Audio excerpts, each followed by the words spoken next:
On jase.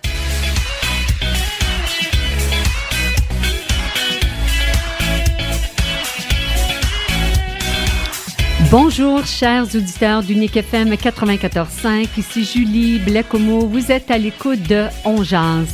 Je ne sais pas si vous êtes comme moi, là, la veille, l'avant-veille de vos vacances. Je suis excitée, énergisée, puis en même temps, j'ai comme le cœur gros. Puis vous auriez dû me voir arriver en studio. Enlève les boucles d'oreilles, enlève les bagues, enlève les chaussures. Je voulais m'assurer d'être bien groundée, d'être bien là pour cette dernière émission dans ce studio à Unique FM. Unique FM qui a le vent dans les voiles, Unique FM qui est en transition de saison, on pourrait dire en transition de direction. Il y a plein de belles, bonnes choses qui arrivent. C'est vraiment une station qui est en pleine effervescence. Aujourd'hui, à l'émission, on n'a pas de thème précis.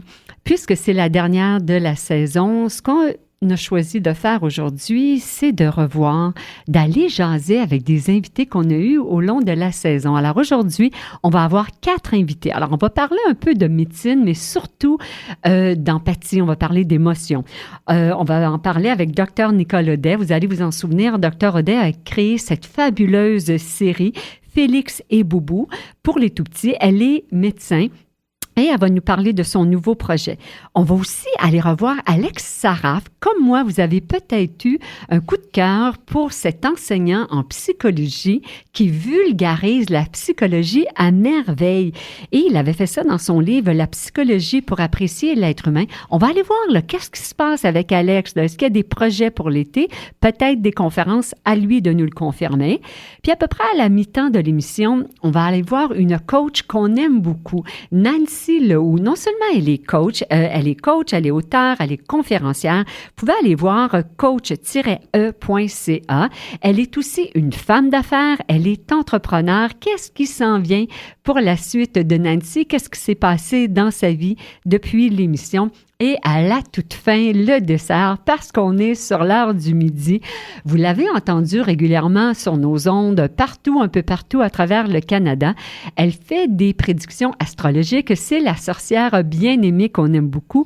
Marie-Christine Dean, elle va nous dire, là, qu'est-ce que l'été nous réserve? Puis là, il va falloir attendre jusqu'à la fin de l'émission, ou sinon, vous allez pouvoir nous réécouter ce soir en rediffusion ou samedi à 14h. Alors, on va...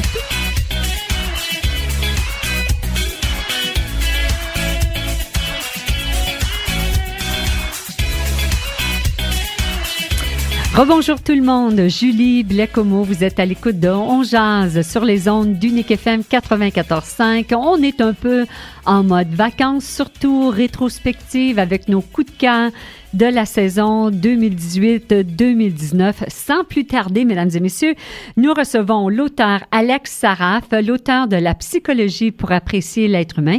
C'est publié chez Béliveau Éditeur. Salut Alex! Salut, bonjour! Comment vas-tu? Ça va bien, moi ça va bien. Et toi, Julie? Oui, écoute, toi, tu es enseignant au cégep, là. Est-ce que c'est terminé, ça fait un petit bout? Oui, la session est terminée. Là, on avait, les notes ont été remises début juin. Là, la saison s'est terminée en mai. Puis là, Alex est en mode vacances, là.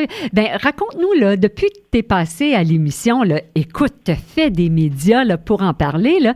Tu as fait de la télé, tu as fait de la radio, des conférences, plein de choses. Raconte-nous un peu. Oui, donc j'ai passé à ICI Télévision pour l'émission Arts et Lettres, animée par Kamal Benkiran. Puis j'ai eu des entrevues de radio à CJMD. J'en ai eu 1, 2, 3, 4, 5 entrevues de radio à CJMD. J'ai eu une entrevue de radio à 103,3 FM, 4 entrevues à Vue et Voix. Ça continue, là, un peu partout. Puis tu as des conférences aussi maintenant, Alex? Ouais, c'est ça. Ben la première conférence que j'avais donnée, elle a été même filmée, c'était hier. C'était à la scène Le Bourgneuf, à Québec.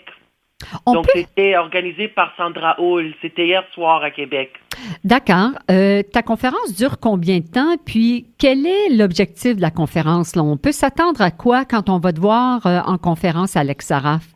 Ben, c'est ça. Donc, la conférence d'hier, c'était environ 16 minutes. C'était un topo sur le livre, mais mon livre porte, en fin de compte, 12 chapitres.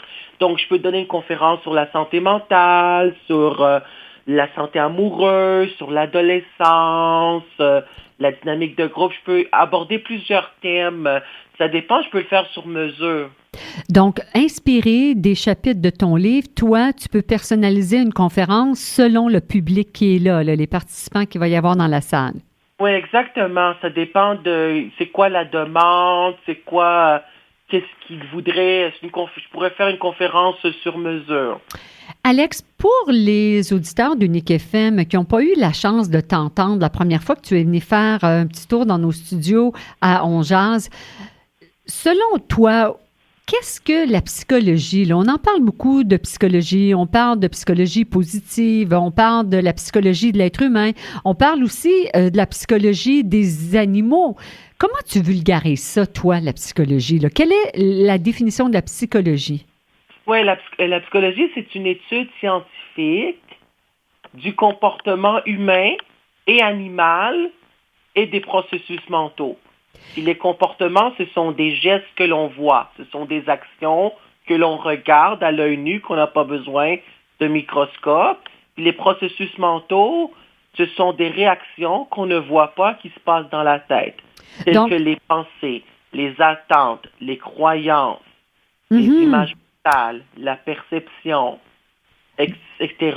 Donc, puis il y a un lien entre les processus mentaux et les comportements, parce que les comportements engendrent des processus mentaux. On pense avant d'agir.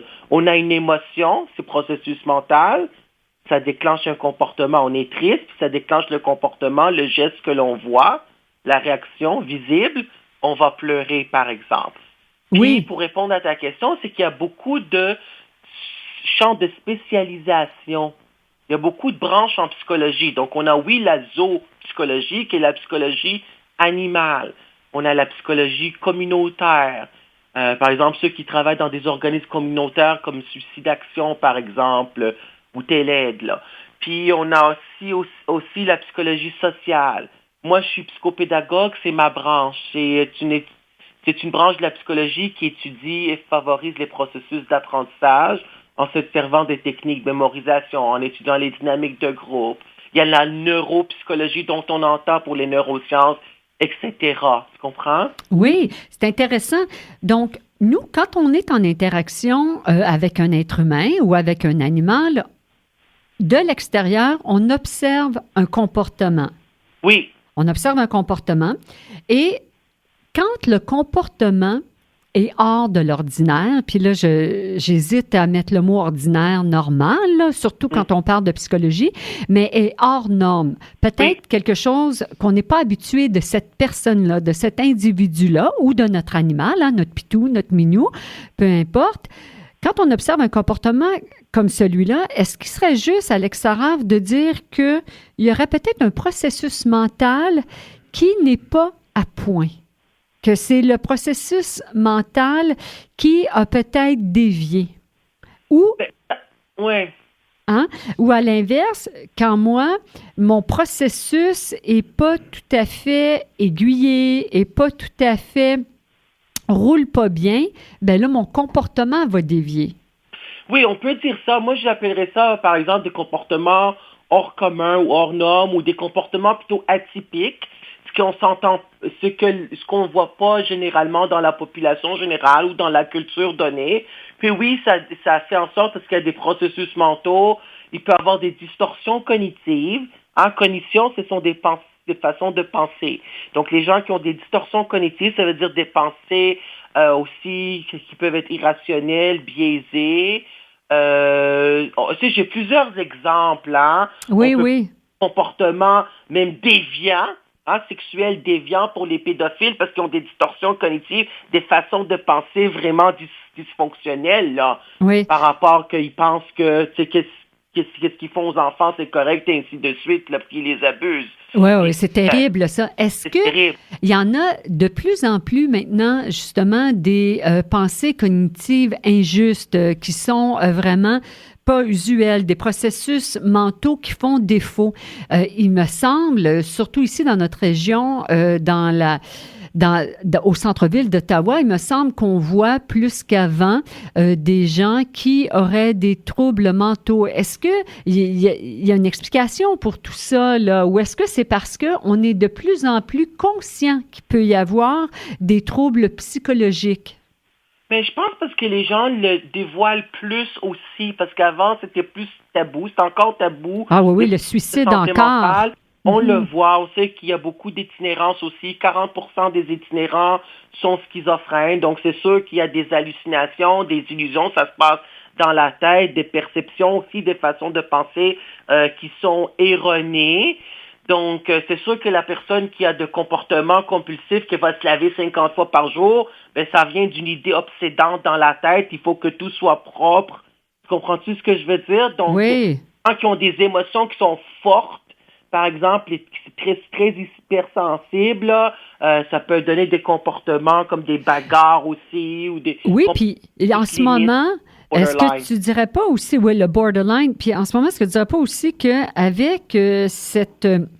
où est-ce qu'on a moins d'enfants, puis qu'il y a plus de pression sur nos enfants, alors performance à l'école, performance dans les sports, performance dans les arts, performance, puis là, on voit de plus en plus des enfants qui sont soit en épuisement, qui sont en train de développer des comportements qui seraient atypiques, pour utiliser ton mot. Puis là, leur processus mental, leur valeur, leur estime de soi, là, ça devient plus glissant. Est-ce que c'est un autre facteur aussi qui contribue à des comportements là, qui auraient peut-être besoin de soutien psychologique? Mais moi, je pense aussi, parce que la pression sociale, il y a aussi beaucoup, ça vient aussi de la famille. Ça peut être aussi neurochimique, hein? Oui, c'est vrai. Les neurotransmetteurs, quand il y a trop, quand il y en a beaucoup, je veux dire, quand il y en a beaucoup, quand il y en a une baisse, là, ça peut donner des comportements aussi de cette façon-là. Beaucoup de testostérone donne beaucoup d'agressivité. Bien ça, on en entend parler, justement, cette fameuse testostérone chez les joueurs, les athlètes. Ouais. Tout ce qui vient avec ça, là, avec les hormones, les suppléments. Oui, avec les hormones, la testostérone, les stéroïdes, avec surtout aussi l'adrénaline. Tu sais, ça donne des comportements aussi... plus de testostérone, donne plus d'agressivité. À un moment donné, pour les Canadiens, il y avait comme 200 batailles physiques là, pendant toute une saison, là, il y a plusieurs années, je parle. Ah, tu parles du club de hockey, les Canadiens de Montréal. Oui. Puis là, on disait, pourquoi il y a autant? Il y a comme 214, je ne me rappelle pas, c'est combien? 200 batailles physiques pendant toute une saison des Canadiens. Et la chaîne, là, en tout cas, Ligue nationale de hockey, là. Donc là, il dit pourquoi? Qu'est-ce qui provoque ça? C'est-tu la pression, tu sais, parce que la performance qui est beaucoup valorisée, hein? Surtout pour nous, les gars, donc là, dans les activités sportives, et ainsi de suite. Donc là, il disait, je pense que ça fait 9 ans de ça, là, mais il disait ça pendant une saison, il y avait beaucoup de batailles physiques. Alex, on pourrait en parler pendant des heures et des heures et des heures. Ouais. C'est fascinant comment tu nous apportes tellement dans ce monde de la psychologie que tu simplifies. Rapidement, on comprend. Alex, qu'est-ce que tu vas faire de tes vacances cet été, là? Ah ben mes vacances d'été, j'ai encore des entrevues là, par exemple ce vendredi, zone libre. Moi je suis au centre-ville de Montréal, donc je me promène dehors avec ma musique, je m'en vais voir les festivals, tous les festivals cet été, les francopholies. Cette semaine, je vais aller au festival de jazz, je vais rester chez moi, je vais faire le ménage, je vais voir des amis, je vais profiter de mon été à Montréal. On essaie de se retrouver sur une terrasse, là, puis de prendre un verre à ta santé, surtout à la santé de ton livre, La psychologie pour apprécier l'être humain. Mouah! Bon été, Alex. Merci, bon été, Julie. Au revoir. Au revoir, restez là.